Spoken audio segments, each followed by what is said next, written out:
भाई पता है आज क्या है? आज है थॉर्सडे। और भाई फाइनली इतने वेट के बाद आज थिएटर्स में आ चुकी है थॉर लव एंड थंडर। और ये मूवी जस्ट अभी देख कर आया हूँ मैं।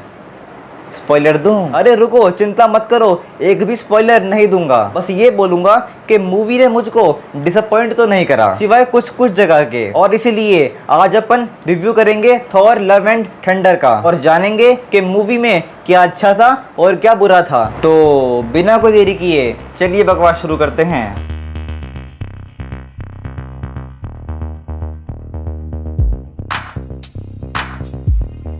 तो भाई कहानी बताने की कोई नीड नहीं है, पर फिर भी एक शॉर्ट समरी दे ही देता हूँ। अरे चिंता मत करो, स्पॉइलर नहीं दूंगा। तो भाई गौर, जो कि देवताओं का एक बहुत ही बड़ा भक्त होता है, एक दिन उसके साथ ऐसा कुछ होता है कि उसका देवताओं पर से भरोसा उठ जाता है और बस फिर वो कसम खा लेता है कि वो सभी देवताओं को मार देगा। और हमारे थॉर को ये बात पता लगती है और वो निकल पड़ता है गौर को रोकने के लिए। बस भाई ये थी एक शॉर्ट समरी इस मूवी की। और अब शुरू करते हैं वो काम जो हम यहाँ पे करने आते हैं, यानी कि अब हम डिस्कस करेंगे इस मूवी के प्लस पॉइंट और माइनस पॉइंट। क्योंकि भाई हम सब जानते हैं नथिंग इज परफेक्ट, इस मूवी में कुछ बड़े बड़े फ्लॉज हैं। तो आइए पहले हम बात करते हैं माइनस पॉइंट की। तो भाई मेरे लिए इस मूवी का पहला नेगेटिव पॉइंट है गौर। हाँ मैं जानता हूँ कि इस मूवी का एक बहुत ही बड़ा प्लस पॉइंट है गौर, पर भाई गौर खुद एक माइनस पॉइंट भी है। भाई गौर का कैरेक्टर बिल्डअप, उस पर बहुत ही कम फोकस मारा गया है। जो उसकी बैक स्टोरी है हम उससे उतना कनेक्ट नहीं हो पाते। मेरा मानना है उस कहानी को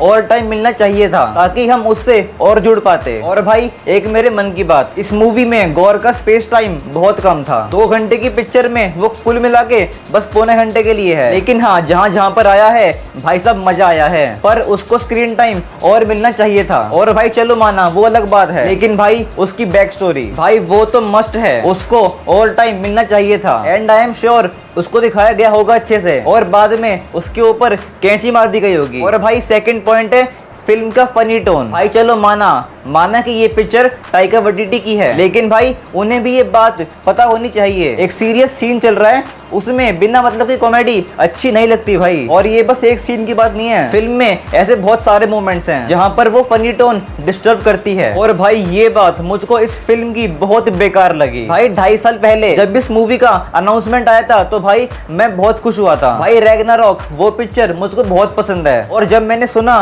कि भाई पूरी टीम वापस आ रही है तो भाई मैं ना बहुत खुश हुआ था। और भाई जब मैंने सुना कि क्रिश्चियन बेल बन रहे हैं गौर द गॉड बुचर, भाई तब तो मैं पागल हो गया था। मुझे इस पिक्चर में सिर्फ और सिर्फ गौर को ही देखना था, लेकिन भाई गौर के पूरे पार्ट से मैं सेटिस्फाई नहीं हुआ, मुझे और चाहिए था। और भाई जो मैंने बोला इस मूवी की फनी टोन, भाई वो तो वाकई में बहुत डिस्टर्बिंग थी। भाई देखो एक सीरियस पिक्चर में फनी टोन कभी कभी हानिकारक बन सकती है और वो काम यहाँ पर होता है। और यार प्लीज विलन्स के लिए सिंपैथी पैदा करना बंद कर दो। भाई वो विलन है किसी वजह से, उनके लिए हमारे मन में सिंपैथी पैदा मत करा करो। वो विलन है, उन्हें विलन ही रहने दो। और भाई आखिरी नेगेटिव पॉइंट, पिक्चर की टाइम लेंथ। भाई मैंने पहले भी कहा था, आज भी कहूंगा, सिर्फ 1 घंटे 50 मिनट के अंदर आप इतना कुछ नहीं दिखा सकते, आपको कम से कम 2.5 घंटा चाहिए। और भाई जो मैंने बोला गौर की बैक स्टोरी, उसके लैक करने की वजह है इस मूवी की टाइम लेंथ। टाइम कम था तो इसलिए 2 घंटे के अंदर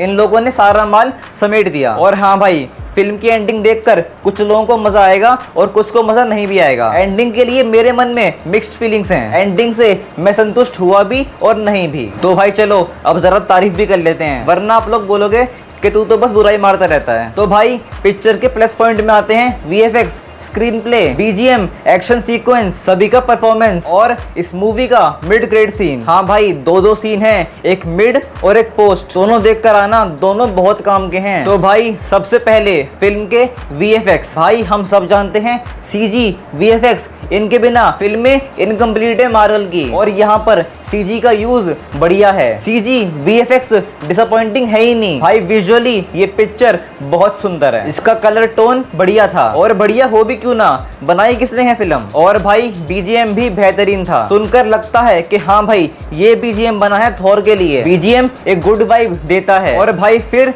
सबके परफॉर्मेंस भाई, सभी ने एक से बढ़कर एक परफॉर्मेंस दिया है, खासकर क्रिश्चियन बेल। भाई जिस बंदे ने अमेरिकन साइको देखी है वो जानता है कि क्रिश्चियन बेल एक्टिंग में क्या कर सकता है। और भाई मेरा मानना ये है कि गॉर के लिए वो एकदम परफेक्ट थे, उनसे अच्छा गॉर नहीं मिल सकता। William Dafoe Green Goblin, Alfred Molina Doc Ock, Josh Brolin Thanos, Tom Hiddleston Loki, वैसे ही क्रिश्चियन बेल गॉर। उनका परफॉर्मेंस जबरदस्त था भाई, जबरदस्त। लेकिन भाई क्रिस हेम्सवर्थ, भाई आप ये मान लो कि एक तरह से पिक्चर में उनका मजाक बनाया गया है, मतलब मजाक बनाया गया है थॉर का। भाई वो थॉर है, वो स्ट्रॉन्गेस्ट एवेंजर है, उसको आप ऐसे कर रहे हो शो। नहीं भाई डिसअपॉइंटिंग था। और भाई मजाक से याद आया वो ज़्यूस वाला सीन, भाई वो ज़्यूस वाला पूरा सीन महा डिसअपॉइंटिंग था। ज़्यूस की भी झंड मार दी गई है, पर खैर तारीफ कर रहे हैं तो तारीफ पे ध्यान देते हैं। और भाई नटालिया पोर्टमैन, उनकी भी एक्टिंग अच्छी थी। और मूवी की एंड की फाइट, भाई उस एंड की फाइट ने इस पूरी पिक्चर की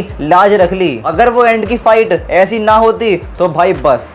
और भाई एक और बात जो मुझको पसंद आई, थॉर का और म्योल्निर का रिश्ता। भाई थॉर बोलता है म्योल्निर से, बेवफा दोस्त साथ छोड़ दिया मेरा। तो भाई वो सुन के ना हंसी आती है, लेकिन साथ ही साथ बुरा भी लगता है। भाई थॉर बुलाता है म्योल्निर को, लेकिन वो आता ही नहीं है। तो फिर लगता है कि हाँ भाई इस बंदे के साथ ये काम वाकई में बुरा हो रहा है। और एक और चीज, थॉर का रिश्ता स्टॉर्म ब्रेकर के साथ, उन दोनों की बॉन्डिंग, उन दोनों के सीन्स देखने में अच्छे लगते हैं। और भाई कॉर्ग एज ऑलवेज मजा बांधा है कॉर्ग ने। तो भाई बस अब मेरे ख्याल से हमने इस पिक्चर पे बहुत बकवास पेल ली। इन शॉर्ट मुझको ये पिक्चर ठीक ठाक लगी, 55% गुड, 45% बैड। बिना मतलब के जोक्स, मजाकियापन वो मुझको बेकार लगा। भाई हमको बताया गया था कि इसका टोन डार्क होने वाला है, भाई इसको डार्क बोलते हैं। डार्क के नाम पे क्या था, ब्लैक एंड व्हाइट फाइट। खैर भाई एक तो टाइका वाइटिटी, ऊपर से मार्वल, ऊपर से डिज्नी, ऊपर से PG-13, तो और क्या ही मिलेगा। अब भाई मेरी उम्मीद है सिर्फ और सिर्फ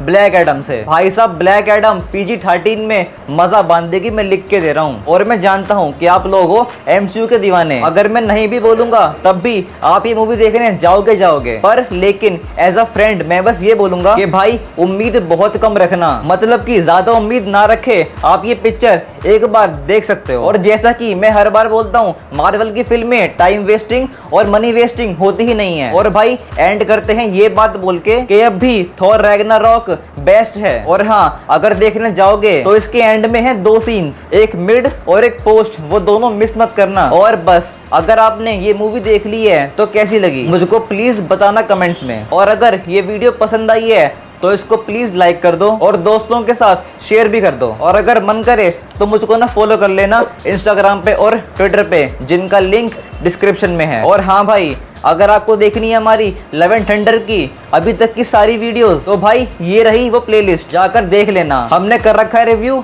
टीजर का, ट्रेलर का, थॉर 1 का, थॉर 2 का और थॉर 3 का। और अगर वो बटन अब भी लाल है तो भाई दबा के ना प्लीज ग्रे कर दो, और बगल में घंटी है उसे भी दबा ही दो। और बस देखते रहो आपका अपना चैनल मूवीवर्स।